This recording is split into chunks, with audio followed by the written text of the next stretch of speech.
looking rested. And we're going to talk about Sleep Number today, the sleep and wellness partner of the NFL. But I want to know how my guy, Demarcus Ware, with the Troy jersey, we'll talk some NFL draft today, the Cowboy, the Bronco, always with a smile on his face. But Demarcus, they turn you down. No Hall of Fame this year. I know, man.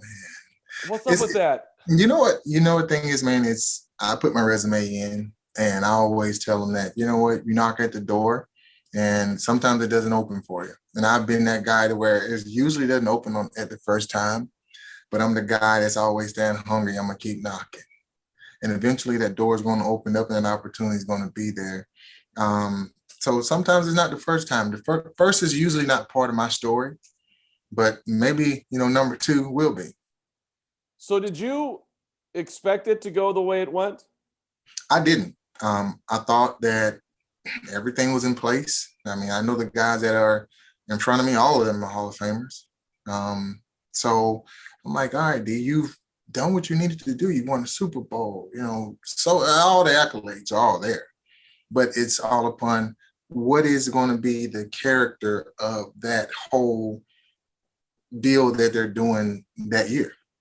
And I guess I wasn't part of that. So let me just give a stat out here just to further stoke the disappointment, maybe even a touch of anger here. 138 and a half career sacks. That is more than Richard Dent, my guy 95. LT, arguably, some would say the greatest linebacker of all time. John Randall, Derek Thomas. You've got more than all of them. I mean, this doesn't seem like hard math to figure out whether or not you belong to Marcus. And I don't have a dog in the fight, but this is basic. But the thing is, like, sometimes it's good to keep your mouth shut. That's how I am. And I let you talk for me. Right? I like that. But the thing is, I'm just one of those guys where, I just hope that this year, there's a whole another year, I'm supporting the guys that got in, which are all deserving. And hopefully I'm in there next year, and we go from there. When you do get to Canton, because we all know that eventually you're going to be there, who do you think, I'm sure you haven't thought fully about the whole thing, but who do you think you'll single out in your speech? Bill Parcells for one of them. He was one of the guys that really taught me how to play fundamental football, just solid base front, how to play. And then Wade Phillips is another guy to where he's like, hey, Demarcus, I just want to let you go and let you do what you do from the outside. Two defensive guys, my granddad, I mean, just a lot of the family who got me to, where, I was, actually to that point. So I would give them that love. Yeah, no one gets there alone. So, oh yeah, I love speeches. So I look forward. I got you, man. I'll have it dialed in. I look forward to it. So it's the NFL draft this week. You got your Troy jersey behind you over your left shoulder. Mm-hmm. A lot of small college kids are going to get picked later in rounds here, and we'll hopefully have at least close to the impact that you had. Why do you think, or what are NFL scouts missing from perhaps those who didn't play at whatever, Alabama, whoever you want to name? You know what was usually missing is the stardom. I'm talking about the guys that are from the Alabamas, the Auburns, the SEC schools. They're used to playing on television, right? So you're used to seeing them. The guys that are like those hungry maulers, the guys that are like, just let me play football. That's what's missing. Those are those small-time school guys like me that came into the draft as a sixth-round draft pick, didn't have many sacks. I might have 8 or 9 sacks this season, maybe 10. But when the numbers start adding up of your speed, how strong you are, if you're measuring up or better than some of those other players, an athlete is an athlete. And guess what? We don't have a jersey on right now. And when you start measuring those guys up against the other professional players, like, they're going to play well. Some guys are flashy guys. You get in there and be like, I don't know, he might play well, but you can pinpoint some players that are like, his talent, no matter where you stick him at, I don't care what school he went to, he's going to play well. And those are the guys that need to get pulled up a little bit later from that, pushed up into those second and first round guys. What would you say to the kid at Troy or wherever, Abilene Christian? Yeah. There's a school that they think they can play on the level. They'll talk like they can play on the level, but deep down there is kind of that doubt, like, well, I did it over here. I ain't sure I can do it up there. Yeah, I thought that I couldn't do it. I was the same way because that doubt was instilled in me from the first time I hit that football field at that small school at Troy. But eventually it got to a point to where, it's not about, how you measure up against the other guys. Are you going to bring the best you to the table when the door opens up? When that door opens up and you get that opportunity, that's when it's time for you to shine and you can get in there and do what you need to do. Because I barely got into the Senior Bowl, barely got into the combine late, but the door opened up. And when it did, I said, I need to get that bag. That's what I told her. I said, I'm going to get this bag for my family. And the rest is history.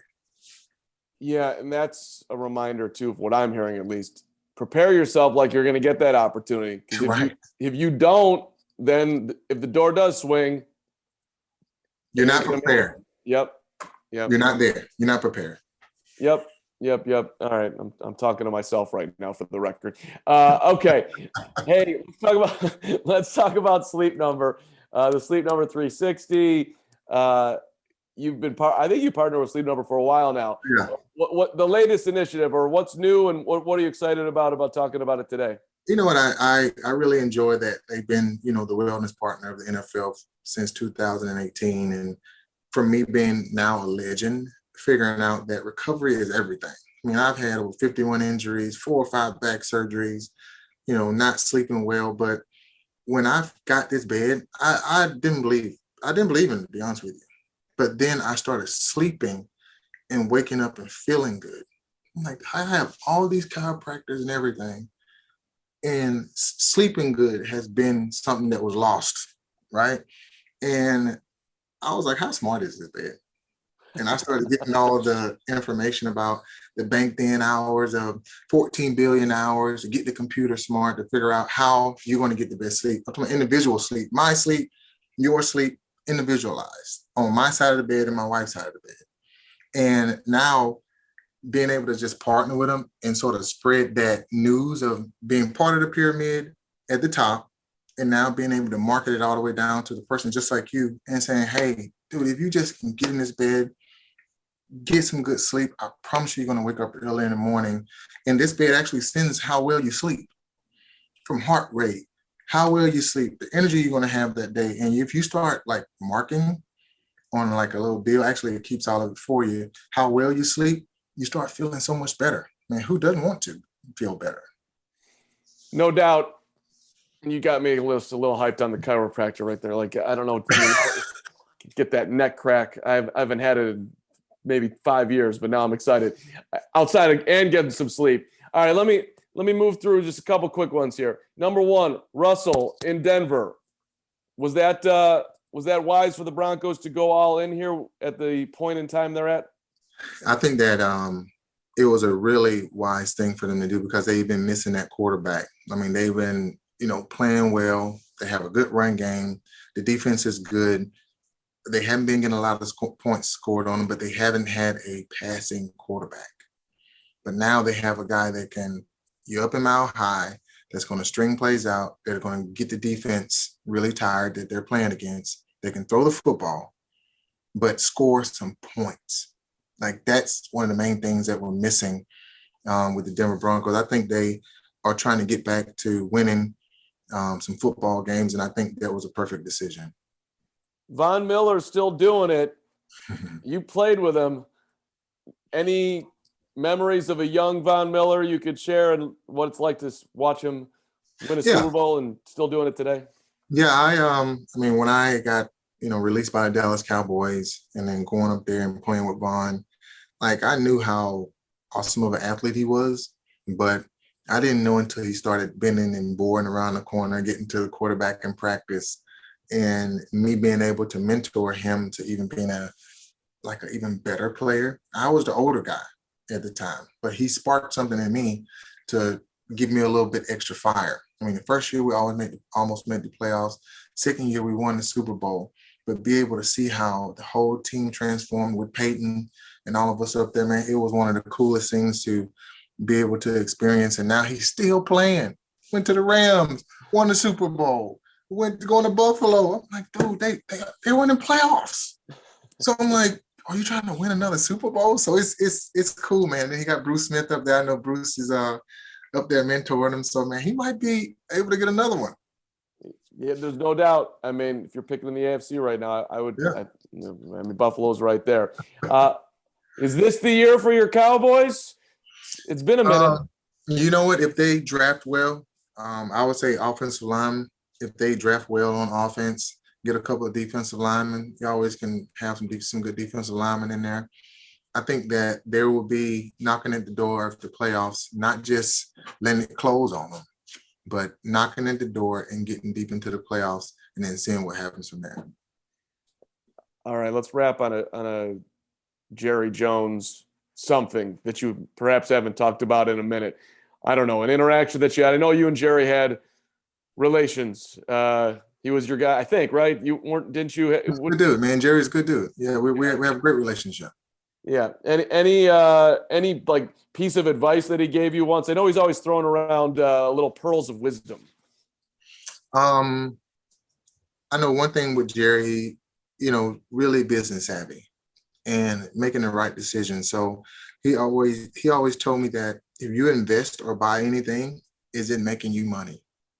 Or is it depreciating and sort of taken away from you? So every single thing that I've always either bought or invested in now, I always take that perspective. I mean, he did the same thing with Dallas Cowboys and other businesses as well. But just that perspective, him telling me that, I mean, yeah, he can tell any player that, but for me, I took that to heart, and it's been helping me out a lot.